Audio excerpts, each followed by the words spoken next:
I'm a youth worker. On the day of the riots, I was here, right here, on the front line, working with young people, trying to stop them from actually getting involved in crime and getting involved in any trouble. That night, it went from a peaceful conversation that took part in Centenary Square to something that was chaos and destruction, where our city actually virtually got burnt down, and we should have stopped it happening. I'm going to take you on a journey right now and introduce you to lots of different people that were involved for different reasons during that evening.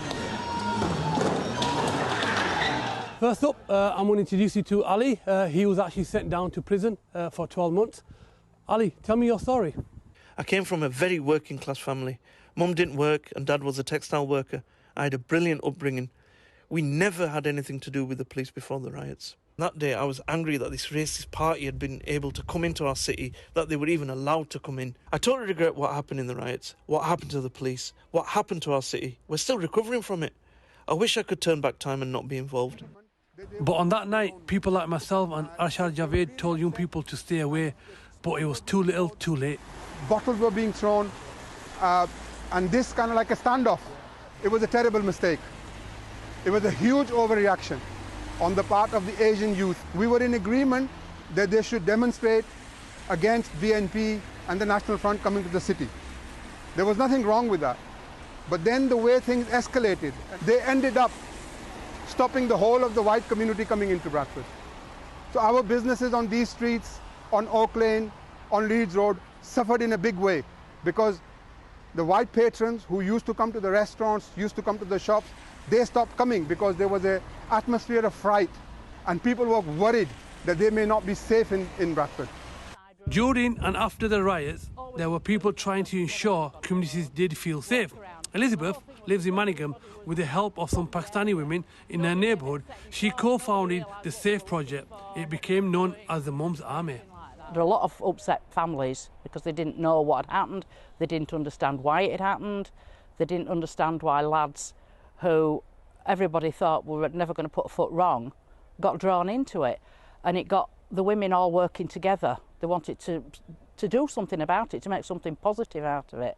People were talking that wouldn't have spoken to each other before, just to make sure that their area became safer, that they felt safe about each other, and that they watched over the kids too. These were just normal people like me who lived in their houses, went to work, came home, and these mothers and the wives and the sisters, they really felt useless. They wanted to do something, and this was the start of the campaign, because those women, it was their children, and nobody else gave a damn. The sentence wasn't just for those young men, it cascaded into our personal lives, and we couldn't talk about it. They couldn't talk about it. They were not getting the empathy or the sympathy, and when it did come, it came from outside of Bradford. After every riot, money was injected into this country, into this city. Where is it? Oak Lane, if you filmed it now, looks exactly like it did 20 years ago. There is no leadership, there is no aspiration here in this city. And I'm having the same conversation over and over again.